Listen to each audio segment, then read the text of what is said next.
தமிழருடைய கலாச்சாரத்தை கெடுத்ததில் சன் டிவிக்கு பெரும் பங்கு இருக்குது. இந்த பொம்பளை பிள்ளைகளை வந்து பார்த்தீங்கன்னா, இந்த நியூஸ் வாசிக்கிற பிள்ளைகளை கூட வந்து பார்த்தீங்கன்னா இவங்க வந்து ஆபாசனப்படுத்துனதெல்லாம் இருக்குது. ஸோ பல பேருடைய கண்ணீரில் தான் வந்து இந்த சன் டிவி இந்த ஸ்தாபனமே. சினிமா உட்பட ஒரு தியேட்டரில் படம் ரிலீஸ் ஆகுதுன்னா சன் பிக்சர்ஸு எந்த படமும் ரிலீஸ் ஆகாது. எல்லா தியேட்டரும் காலி ஆகிட்டு வந்து கேட்டால் வேறு படங்களே ஓடாது. இவங்க படத்தை ரிலீஸ் பண்ணாங்க. அப்படி தான் வந்து எந்திரன் படம்லாம் அப்படி தான் ஓடிச்சு. தயாநிதி மாறனா கலாநிதி மாறனா அடிச்சிக்கிறானுங்க சொத்துக்கு. ஏன்னா இவங்களாம் வந்து பார்த்தீங்கன்னா சும்மா லேசப்பட்ட ஆள் கிடையாதுமா. இவங்கெல்லாம் எல்லாம் நேர்மையான வழியில் சம்பாரிச்சிட்டாங்க. நான் கேட்குறேன், நேர் வழியிலலாம் சம்பாதிக்கவே இல்லை. இந்த பணம் எப்படி வந்து இத்தனாயிரம் கோடி 50,000 கோடி சொத்து எப்படி வந்துடும்? இவ்வளோ அசுர வளர்ச்சி எப்படி வந்துடும்? 50 வருஷத்தில் ஒரு வருஷத்துக்கு 1000 கோடி எங்கேருந்து வரும்? கடைசியாக நீங்கள் எத்தனாயிரம் எடுக்கணும்? நான் இப்போ நம்மளாவது நிம்மதியாக தூங்க, இவங்களாம் நிம்மதியாக கூட தூங்க மாட்டானுங்க. இத்தனாயிரம் கோடி அடிச்சு வச்சுக்கணும்னா நிம்மதியாக தூங்க மாட்டாங்க. இங்கே வந்து பல பேருடைய கண்ணீருக்கு ஆளானால் யாரும் நிம்மதியாக வாழவே முடியாது. யாராவது ஒருத்தருடைய கண்ணீருக்கு ஆளானால் கூட நிம்மதியாக வாழ முடியாது. தயாநிதி மாறனுக்கு இப்போ தான் தெரியுமா, நேற்று தான் தெரியுமா அண்ணன் ஏமாற்றிட்டார் சொல்லிட்டு? யாராவது சொல்லுங்க பார்க்கலாம். நேற்று தான் இவர் ஏமாற்றிட்டாரு, நான் இன்னைக்கு காலையில் தான் எனக்கு தெரிஞ்சது சொல்ல முடியுமா? தாத்தாவுக்கே விபூதி அடிக்க பார்க்குறாங்க. அதுக்கப்புறம் தான் இவர் நேராக போயிட்டு வந்து பஞ்சாயத்து பேசி டெல்லிக்கு போயிட்டு டெல்லியில் சில சதி வேலைகள்லாம் இவங்க பண்ணதாக வந்து ஒரு சந்தேகமான ஒரு குற்றச்சாட்டு எழுதுது. கலாநிதி மாறன் அந்த தயாநிதி மாறன் குடும்பம் வந்து கலைஞர் குடும்பத்தை வந்து எப்போ வந்து இவர் ஷேர்ஸை வந்து சன் டிவியில் வந்து ஷேர்ஸை பிரிச்சுட்டு வந்துட்டாரோ அப்போவே அந்த குடும்பம் பிரிஞ்சிடுச்சு. ஒரு அமைச்சர் பதவி வந்து இவங்க ஆட்சிக்கு வந்தோன்னு கேட்டால் வந்து சொல்லுவாங்க, இந்த கருமாதி எப்போல்லாம் இந்த பிண்டம் வைப்பாங்க பாருங்கள், காக்கா சோறு வைப்பாங்களே, அந்த மாதிரி ஆட்சி எப்போல்லாம் வருதோ அப்போல்லாம் வந்து கேட்டால் ஒரு அமைச்சர் பதவி அந்த குடும்பத்துக்கு.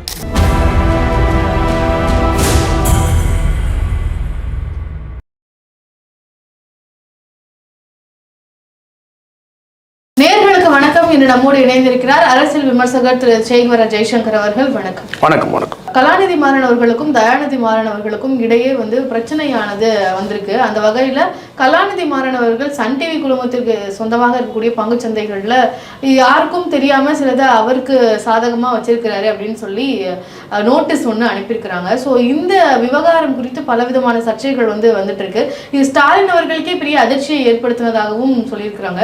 ஸோ உங்களுடைய பார்வையில் இந்த பிரச்சனை எப்படி? ஸ்டாலின் அவர்களுக்கு இதில் அதிர்ச்சிலாம் ஒன்றும் இருக்காது. ஏற்கனவே தாத்தாவுக்கே விபூதி அடிக்க பார்த்தவங்க தான் இந்த பேரனுங்க 2 பேருமே. முதல்ல ஒரு விஷயமா இங்கே இந்த கலாநிதி மாறன் தயாநிதி மாறன் விஷயத்தை விட்டுருங்க. பொதுவாகவே பார்ட்னர்ஷிப் பண்ணும்போது வந்து ஒரு லிமிட் ஒரு என்ன சொன்னால் ஒரு குறிப்பிட்ட வருடங்களை தாண்டி அங்கே ஏதாவது ஒரு குழப்பங்கள் ஏற்படும். நான் நீண்ட காலத்தில் பல தொழிலதிபர்களை நான் பார்த்துருக்குறேன்.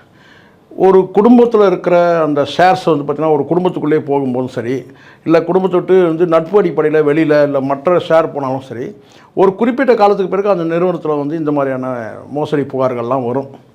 நீ என்னை ஏமாற்றி, நான் உன்னை ஏமாற்றி, இப்படியான சிக்கல்கள் நிறைய எல்லா பார்ட்னர்ஷிப்லேயும் அந்த சிக்கல் உண்டு. இது என்னென்னு கேட்டிங்கன்னா, இவங்கள பொறுத்த வரைக்கும் என்னென்னா, பெரும்பகுதி வந்து இப்போ பெரிய நிறுவனங்கள் இருக்குது, இந்த இண்டஸ்ட்ரி தொழிற்சாலைகள்லாம் இருக்குன்னா அது வந்து உங்களுக்கு தெரியும். இன்றைக்கி தொழிற்சாலைகளே ஒரு கட்டத்துக்கு மேலே இந்த வங்கிகளாக இருக்கட்டும், தொழிற்சாலைகள் கட்டினா அந்த ஷேர்ஸ் வந்து அந்த எம்ப்ளாய்க்கு ஒரு குறிப்பிட்ட ஷேர்ஸ் வந்து கொடுக்குறதுலாம் உங்களுக்கு தெரியும். அதாவது ஒரு வங்கியாக இருக்கட்டும் அல்லது வந்து தொழிற்சாலையாக இருக்கட்டும், அந்த ஷேர்ஸை இருக்கட்டும்னா எம்ப்ளாய்க்கும் ஒரு பார்ட் கொடுத்துருவாங்க. எம்ப்ளாய்க்கும் அந்த ஷேர் வாங்கலாம், யார் வேணாலும் ஷேர் வாங்கலாம்.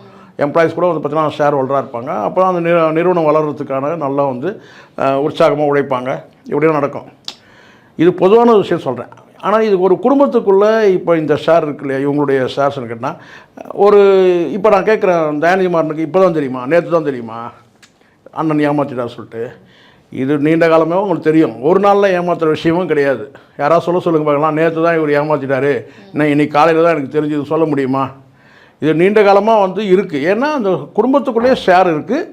அந்த குடும்பத்தில் இருக்கிற ஒரு ஷேராக வாங்கிக்கிறதுன்னு ஒன்று இருக்குது. இப்போ உதாரணத்துக்கு அவங்க அம்மா பேரில் ஒரு ஷேர் கொடுத்துருப்பாங்க. அதில் என்ன நடக்குதுன்னா தெரியுமா அவங்களுக்கு? நான் கேட்குறேன்.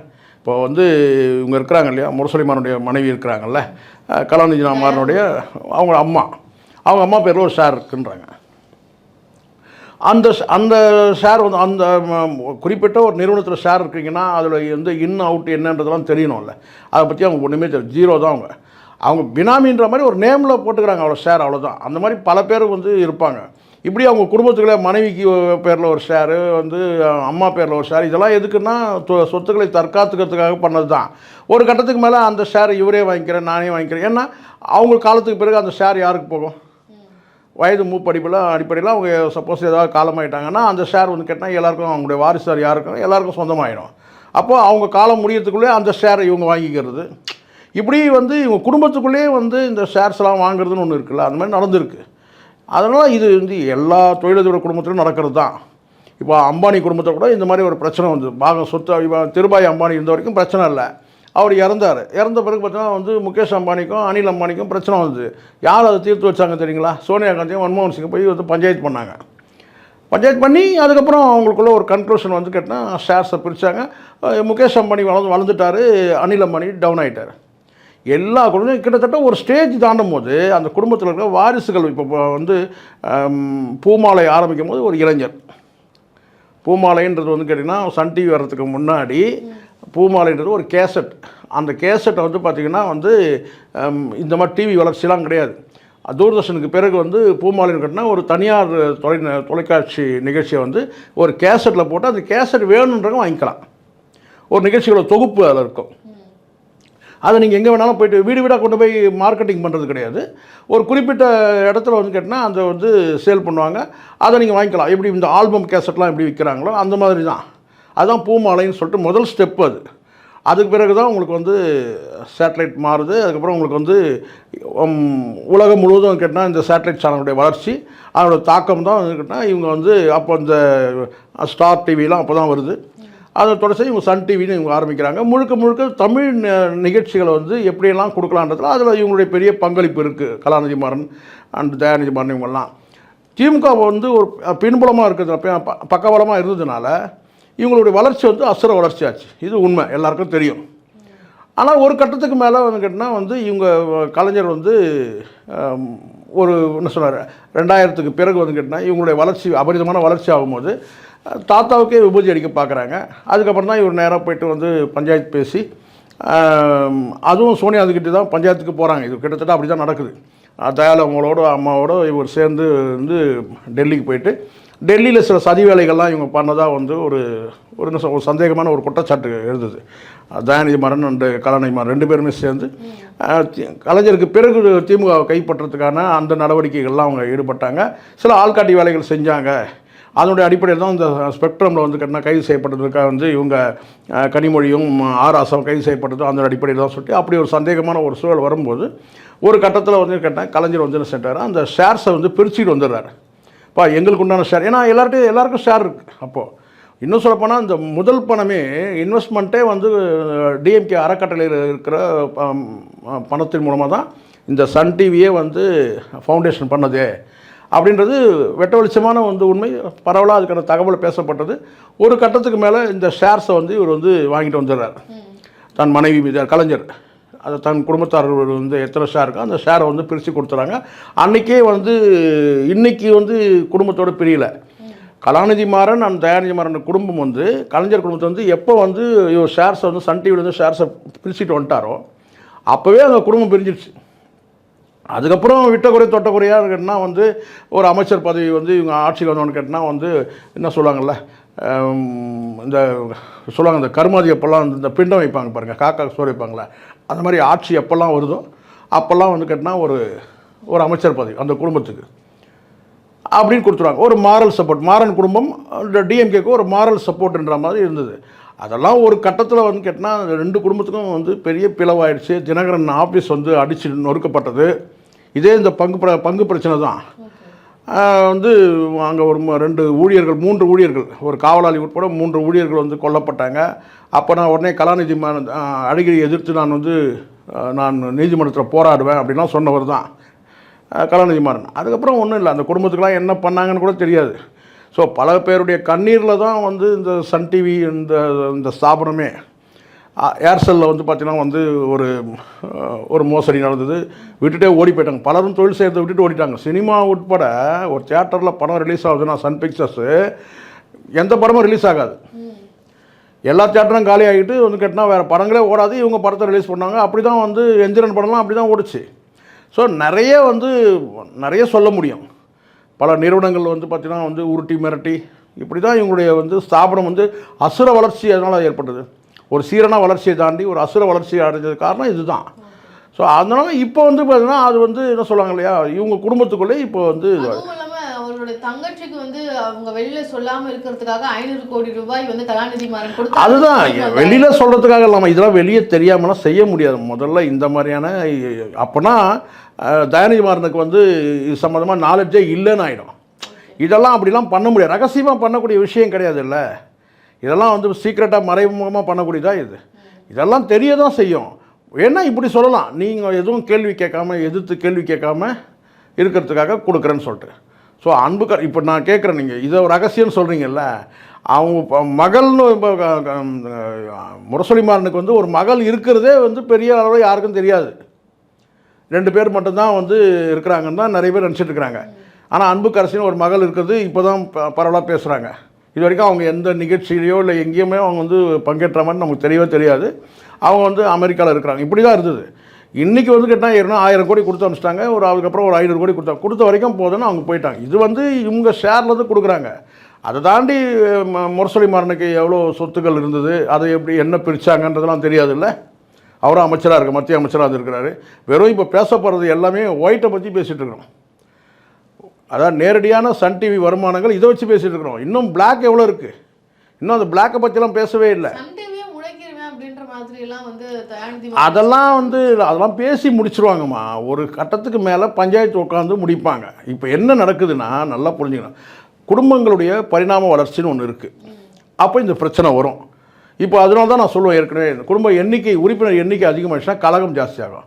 முன்னாடி இவங்கெல்லாம் சின்ன பிள்ளைங்க, ஸ்கூல் போயிருந்த பிள்ளைங்க. யார் பிள்ளைகள்? தயாநிதி மாறன், கலாநிதி மாறன் பிள்ளைகள்லாம் ஸ்கூலுக்கு போயிருந்த பிள்ளைங்க. அப்போ பிரச்சனை இல்லை.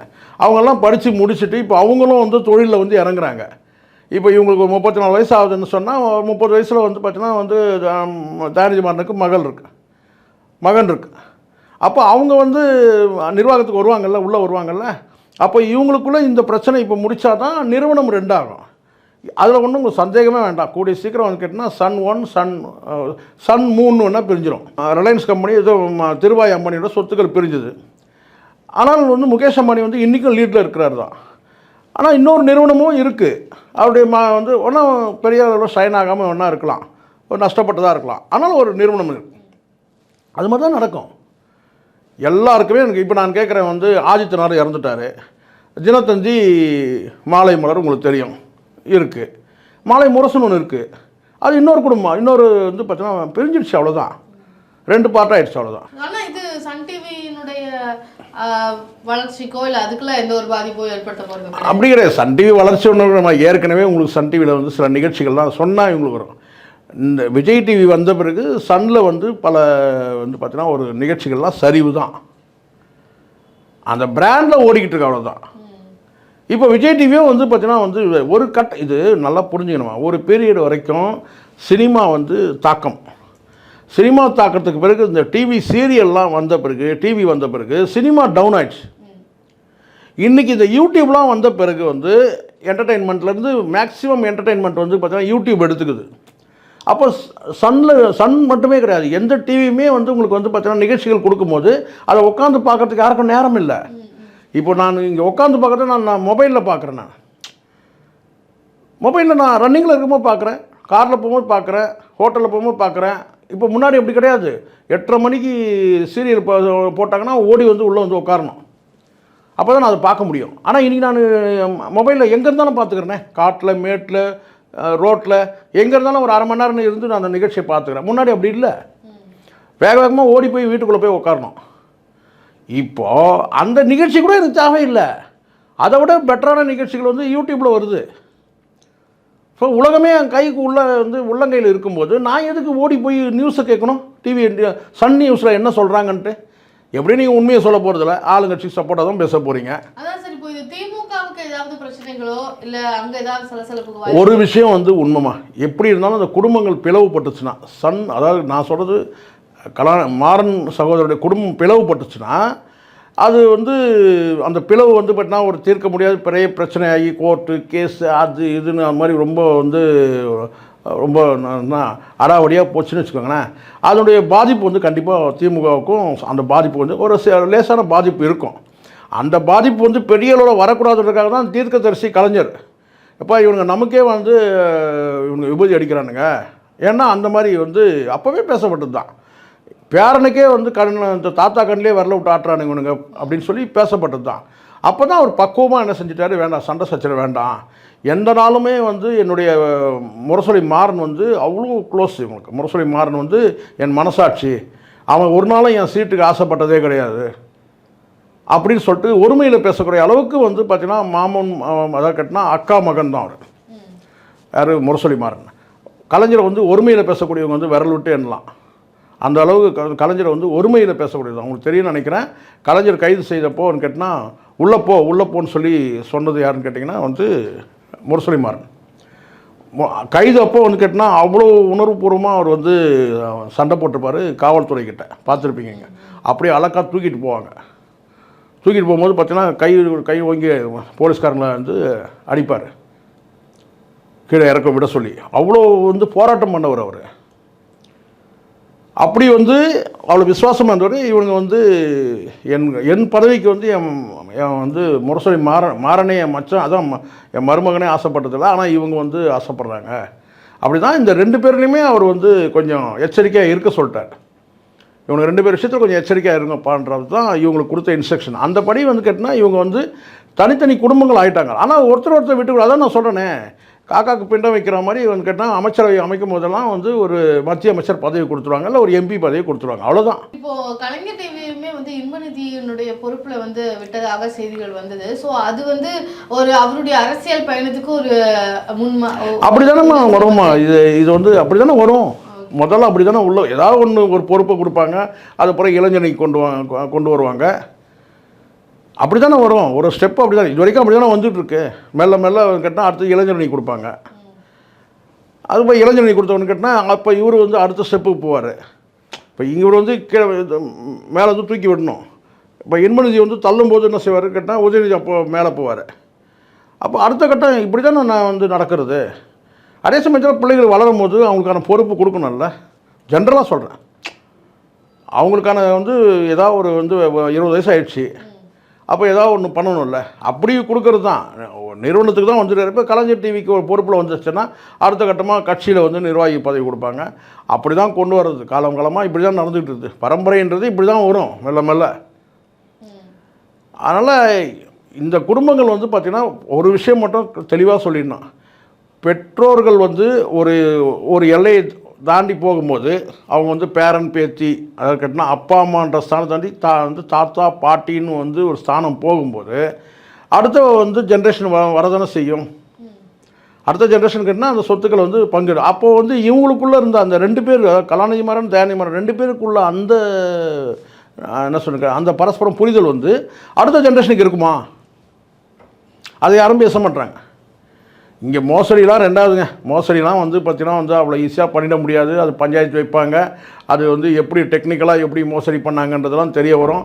இவங்க வந்து ஸ்பெக்ட்ரம்லேயே வந்து பார்த்தீங்கன்னா வந்து வழக்கை சந்திச்சாங்க. இதெல்லாம் கடந்த காலத்தில் நிறைய இருக்குது. நாம் சொல்கிற வருதுன்னு கேட்டால் இப்போ இந்த இதில் மோசடின்னு சொல்கிறது ஒரு நாளில் நடந்திருக்காது. அது என்ன மாதிரியான மோசடிகள், அதுக்கப்புறம் வந்து பார்த்தீங்கன்னா நோட்டீஸ் கொடுத்துருக்காரு, லீகலாக போகும், அதுக்கப்புறம் அதுக்குள்ளே ஒரு பஞ்சாயத்துக்கு பேசி ஒரு கடைசியாக எங்கே வந்து நிற்கும்னு கேட்டிங்கன்னா ஷேர்ஸ் வந்து பிரி. ஆமாம், என்னோட ஷேர்ஸை பிரி, இனி உன்னை நம்ப முடியாது. அப்போது ஒரு தனி நிறுவனமாக ஆகிடும். எல்லா நிறுவனம் இதான் நடக்கும். அப்போ அதை நிர்வாகம் பண்ணுறவங்க தயாநிதி மாறன், அதுக்கப்புறம் வந்து அவங்களுடைய பிள்ளைகள். அது அப்படியே நீங்கள் நினைக்கிறீங்களா அப்படியே அது வந்து அது மட்டும் ஃப்ரீயாதுன்னு சொல்லிட்டு அங்கேயும் வரும். அவங்க பிள்ளைகள் வந்து பார்த்திங்கன்னா வந்து கல்யாணம் பண்ணி கொடுத்து அவங்க பேரம் பேத்தி எடுத்து இப்படி வம்சாவளியாக போக கேட்டால் அப்படியே வந்து பரம்பரையாக அப்படியே எல்லாரும் ஒரே கூட்டாக சேர்ந்துலாம் வந்து நிர்வாகம் பண்ண முடியாது. ஒரு கட்டத்தில் பிரியணும். எப்போ பிரியும்? உயிரோடு இருக்கும்போது பிரியறது தானே. இப்போ 2 பேருக்கு நான் கொஞ்சம் வயசாக உங்களுக்கு எப்படி பார்த்தாலும் 60 வயசு இருக்கும். கலாநிதி மாறனுக்கு ஒரு 55 இல்லை 60, கண்டிப்பாக 60 இருக்கும். இவருக்கும் கிட்டத்தட்ட ஒரு 55-60 வயசு இருக்கும். இப்போ பிரிக்காமல் இப்போ 70 வயசில் பிரிக்க முடியும்? இப்போ இவங்க பிள்ளைங்கள்லாம் 40 வயசுக்கு மேலே வந்துடுவாங்கல்ல. இப்படி முதல்ல சொத்து பிரியறதுக்கு ஒரு காரணம் வேணும். அப்போ நீ என்னை ஏமாற்றிட்ட, நான் உன்னை ஏமாற்றிட்டேன், நான் உனக்கு நோட்டீஸ் கொடுக்குறேன், நீ எனக்கு நோட்டீஸ் கொடுக்குற. அதனால் ரொம்ப பெருசாலாம் இது வந்து பிளாஸ்ட் ஆகாது. இப்போதைக்கு ஆனதே பெரிய விஷயந்தான். இது எல்லாரும் எதிர்பார்க்காதது. இவங்களுக்குள்ளே எவ்வளோ காலம் தான் ஒத்துமையாக இருப்பாங்க, இப்போ பல பேருக்கு வந்து கேட்டால் வந்து திமுக எதிர்ப்பாளர்களுக்காக இருக்கட்டும் அல்லது வந்து திமுக எதிர்ப்பாளர்களாக இன்னொன்று எதிர்பார்க்குறாங்க. அது கனிமொழிக்கும் உதயநிதிக்கும் இல்லை உதயநிதிக்கும் வந்து சபரீசனுக்கும் இல்லை வந்து இப்படி அதுவும் கூட வந்து அது ரொம்ப எதிர்பார்க்குறாங்க. மக்கள் ஆவலோடு இருக்கிறாங்க. அங்கே ஏதாவது உடஞ்சா இதுலேயே கொஞ்சம் நிறைய பேர் சந்தோஷப்படுறான். அப்பா இந்த தயாநிதி மாறினா கலாநிதி மாறினா அடிச்சுக்கிறானுங்க, சொத்து பிரச்சனை அடிச்சுக்கிறாங்க. அதுவே கொஞ்சம் இதமாக இருக்குது பல பேருக்கு. இந்த டிஎம்கே பார்த்து சொரிஞ்சுக்கிறவங்களுக்கு அது கொஞ்சம் இதமாக இருக்குது. ஏன்னா இவங்களாம் வந்து பார்த்திங்கன்னா சும்மா லேசப்பட்ட ஆள் கிடையாதுமா. இவங்களாம் எல்லாம் நேர்மையான வழியில் சம்பாரிச்சிட்டாங்க. நான் கேட்குறேன், நேர் வழியிலலாம் சம்பாதிக்கவே இல்லை. இந்த பணம் எப்படி வந்து இத்தனாயிரம் கோடி 50,000 கோடி சொத்து எப்படி வந்துடும்? இவ்வளோ அசுர வளர்ச்சி எப்படி வந்துடும்? 50 வருஷத்தில் ஒரு வருஷத்துக்கு 1000 கோடி எங்கேருந்து வரும்? நீ சும்மா வச்சுங்களேன். இப்போ 50 வயசு 55 வயசு ஆகுது அவருக்கு, 60 வயசு கிட்ட ஆகுது யாருக்குண்ணா. ஒரு 20 வயசில் வந்து அவர் வந்து வேலைக்கு வந்திருக்கிறாருன்னு வச்சுக்கலாம், பணிக்காக வந்திருக்கிறாரு. சன் டிவியே வந்து 20 வயசில் வந்தால் வச்சுப்போமே. 40 வருஷத்தில் வந்து பார்த்தீங்கன்னா எப்படி 50,000 கோடி வந்து வந்துச்சு? ஒரு வருஷத்துக்கு 1000 கோடி எப்படி சம்பாதிக்க முடியும்? 1200 கோடி எப்படி சம்பாதிக்க முடியும்? சராசரியாக ப்ளைனாக கேட்போம். ரொம்ப ஆழமான அறிவுலாம் தேவையில்லை. ஒரு வருஷம் ஒரு வந்து பார்த்தீங்கன்னா வந்து இந்த 40 வருஷத்தில் 50,000 கோடி சம்பாரிச்சிட்டாரு கலாநிதி மாறன். எப்படி யோசிச்சு பாருங்க. ஒரு வருஷத்துக்கு 1000 கோடின்றது சும்மா ஆகுமா? எப்படி போட்டு எப்படி எடுத்தார்? எந்த இன்வெஸ்ட்மெண்ட் போட்டார்? 50,000 கோடி வந்துடுச்சு. இதுவே போதும் இல்லை? ஸோ இதெல்லாம் வந்து கேட்டால் வந்து எதை சொன்ன சிவன் சொத்து குலநாசம்னு ஒன்று சொல்லுவாங்க. நமக்கு அந்த எண்ணம் கிடையாது. ஒரு வார்த்தை சொல்லுவாங்க, சிவன் சொத்து இப்படி தான் முடியும். ஒரு கட்டத்துக்கு மேலே இதெல்லாம் வந்து பார்த்தீங்கன்னா அடுத்தடுத்த தலைமுறைகள் வந்து கேட்டால் 3ஆவது தலைமுறையில் காணாமல் போயிடுன்னு சொல்லுவாங்க. முதல் தலைமுறையில் வந்து பார்த்தீங்கன்னா வந்து லூட் அடித்து சம்பாதிக்கிறது, 2வது தலைமுறையில் கரைய ஆரம்பிக்கும், 3வது தலைமுறையில் காணாமல் போயிடும். அப்படி தான் நடக்கும் இதெல்லாம். அது யாருக்கும் பொருந்தும். அதில் சொல்லுவாங்க சில பேர், இப்போ நிறைய பேர் சொல்லிட்டு இருக்காங்க. நான் கேட்டால் வந்து வந்து மோடிக்கும் அமித்ஷாக்கெல்லாம் வந்து லட்டு மாதிரி இது. டேய், அவங்களுக்கு இதான் நிலமை. அவங்களுக்கு இதான நிலமை. மோடி லட்ச ரூபாய் கோட்டு போட்டுக்கிட்டோமே, 10 லட்சத்தில் கோட்டு போட்டார், இல்லை 10 கோடியில் கோட்டு போட்டுக்கிட்டோமே. கடைசியாக ஜெயலலிதா மேலே 40 ரூபா விழுந்துச்சு. 4 10 ரூபா நோட்டு தான் விழுந்துச்சு. தூக்கி அவங்க பாடி வைக்கும்போது யாரோ தூக்கி போட்டு போனாங்க. எந்த நோட்டுறான்னு கேட்டால் 10 ரூபா நோட்டு 4 நோட்டு விழுந்தது. அவ்வளோதான், 40 ரூபா. அவ்வளோதான். எல்லாருக்கும் இதுதான் நிலமை. அமித்ஷா புள்ள வந்து இதுதான் நேரம். சரி, அடித்தா அங்கே மட்டும் என்ன ஆக போகுது? கடைசியாக நீங்கள் எத்தனை ஆயிரம் எடுக்கணும்? நான் இப்போ நம்மளாவது நிம்மதியாக இவங்களாம் நிம்மதியாக கூட தூங்க மாட்டானுங்க. இத்தனை ஆயிரம் கோடி அடிச்சு வச்சுக்கணும்னா நிம்மதியாக தூங்க மாட்டானு. இதெல்லாம் உண்மை. இங்கே வந்து பல பேருடைய கண்ணீருக்கு ஆளானால் யாரும் நிம்மதியாக வாழவே முடியாது. யாராவது ஒருத்தருடைய கண்ணீருக்கு ஆளானால் கூட நிம்மதியாக வாழ முடியாது. இதுதான் யதார்த்தமான உண்மை நான் சொல்கிறது. இதெல்லாம் ஒரு நாளில் வந்து இல்லை, ஊர் அடித்து உலையில் போட்டால் தான் இவ்வளோ சம்பாதிக்க முடியும். இங்கே எல்லா தொழிலுமே வந்து பார்த்திங்கன்னா வந்து நஷ்டங்கள் வந்துக்கிட்டே இருக்கும், சரிவு வரும் ஒரு கட்டத்துக்கு மேலே. இப்போ எல்லாருமே சொல்கிறாங்க. இப்போ சொல்கிறாங்க தினத்தந்தியே வந்து அன்றைக்கி நேர்காணலில் பேசும்போது சொன்னார் பாருங்கள் ஒருத்தர், தினத்தந்தி நஷ்டத்தில் ஓடுது. 1 கோடி பேர் வந்து வாசகர் உள்ள பத்திரிக்கை, அது எப்படி நஷ்டத்தில் ஓடுது சொல்கிறாங்க, நஷ்டத்தில் போயிட்டுருக்குன்றாங்க. அப்போது இப்போ புரியுதுங்களா? இந்த டிவி இது எல்லாமே ஒரு கட்டத்துக்கு மேலே அதெல்லாம் பழசாயிடுச்சு. பூமாலை வந்து புதுசாக இருந்தது, சன் டிவியாக இருந்தது புதுசாக இருந்தது. இப்போ அதெல்லாம் போயிட்டு இன்றைக்கி யூடியூப் வச்சு, நாளைக்கு இந்த யூடியூப் போயிட்டு இன்னொன்று வேறு ஏதாவது வரும், புதுசாக வரும் என்டர்டெயின்மெண்ட்டுக்கு. இன்னும் உள்ளங்கையில் செய்தி ஆகிடுச்சு இன்றைக்கி. அதுவும் உண்மையான செய்தியே வெளியில் போகிறதில்ல. இந்த சேட்டலைட்டில் எவனும் இந்த யூடியூப்லேயாவது கொஞ்சம் உண்மையை பேசிட்டு இருக்கிறானுங்க. சேட்டலைட்டில் எந்த டிவியும் உண்மையை பேசுகிறதே கிடையாது. ஒரு டைமில் வரைக்கும் நீங்கள் பொழுதுபோக்கு நீங்கள் போடுறது தான் பொழுதுபோக்கு. இந்த அந்த தமிழ் சினிமா, அந்த தமிழ், அதாவது அந்த தமிழருடைய கலாச்சாரத்தை கெடுத்ததில் சன் டிவிக்கு பெரும் பங்கு இருக்குது. இந்த பொம்பளை பிள்ளைகளை வந்து பார்த்திங்கன்னா, இந்த நியூஸ் வாசிக்கிற பிள்ளைகளை கூட வந்து பார்த்திங்கன்னா இவனுக்கு வந்து ஆபாசனப்படுத்தினதெல்லாம் இருக்குது. பல குற்றச்சாட்டு வந்துருக்கு, பேசியிருப்பாங்களே எவனாச்சும். அதில் வந்து இந்த சன் டிவியில் வேலை செய்கிறவங்க மேலேயே வந்து செக்ஸ் குற்றச்சாட்டுலாம் சொன்னாங்க. ஏதாவது இது வரைக்கும் விசாரிச்சிருப்பாங்களா? ஏதாவது செய்தி வெளியே வந்திருக்குமா சொல்லுங்கள்? தினகரனில் 3 பேருக்கு வந்து கொல்லப்பட்டாங்க. அவங்களுக்கு என்ன பண்ணாங்க? அந்த குடும்பத்துக்கு வந்து பார்த்தீங்கன்னா அவங்களும் ஒரு உயிர் தானே. அந்த பெற்றவங்களுக்கு இவங்க என்ன செஞ்சுருப்பானுங்க? என்ன இப்போ இத்தனை ஆயிரம் கோடி வச்சுருக்கேன், என்ன செஞ்சுட்டு இருப்பானுங்க சொல்லுங்கள்? ஸோ அதனால் இதெல்லாம் வந்து இன்றைக்கி இல்லாமல் இந்த இப்போ நான் கேட்குறேன், இந்த கலாநிதி மாறன் தயாநிதி மாறன் சண்டை இன்னொரு 30 வருஷம் கழிச்சு வந்து பார்த்தீங்கன்னா அவங்க வாரிசுங்களுக்கு நடக்கும். அவங்க 2 பிள்ளைங்க இருந்தாங்கன்னா அந்த 2 பிள்ளைங்களுக்கு கூட நடக்கும். இல்லை நீங்கள் இந்த காவியாவுக்கு மாறன் கல்யாணம் ஆகிடுச்சுன்னா பிள்ளைகள் வந்துச்சுன்னா இன்னொரு 20 வருஷம் கழிச்சு அவங்களுக்கும் நடக்கும். இப்படி தான் வந்து டிஸ்மாண்டில் ஆகும், கலையும். மொத்தமாக சேர்த்து அப்படியே வச்சுக்கலாம் முடியாது. எப்போ நீங்கள் பப்ளிக் ஷேர்ஸ்னு கொடுக்குறீங்களோ அதில் நீங்கள் வந்து நேர்மையாக இருக்க முடியாது. இப்படி தான் மோசடி பண்ணுவானுங்க. ரொம்ப விஞ்ஞான ஊழல்னு சொல்லி பேர் எடுத்த வந்து குடும்பம். அப்போ அவங்க குடும்பத்துலேருந்து ஒரு வழிகாட்டத்தோடு வராங்கன்னு சொன்னால் அங்கே வந்து ஒருத்தனை வந்து பார்த்தீங்கன்னா எப்படி டெக்னிக்கலாக எப்படி அடிக்கிறது, சயின்டிஃபிக்காக எப்படி வந்து மோசடி பண்ணுறதுல கை சேர்ந்தவங்களாக தானே இருப்பாங்க. அப்போ இதெல்லாம் நடக்க தான் செய்யும். கலாநிதி மாறன் மற்றும் தயாநிதி மாறனுடைய பிரச்சனைகள் குறித்து பல விஷயங்கள் என்கிட்ட பகிர்ந்துக்கிட்டீங்க. மிக்க நன்றி. நன்றிம்மா.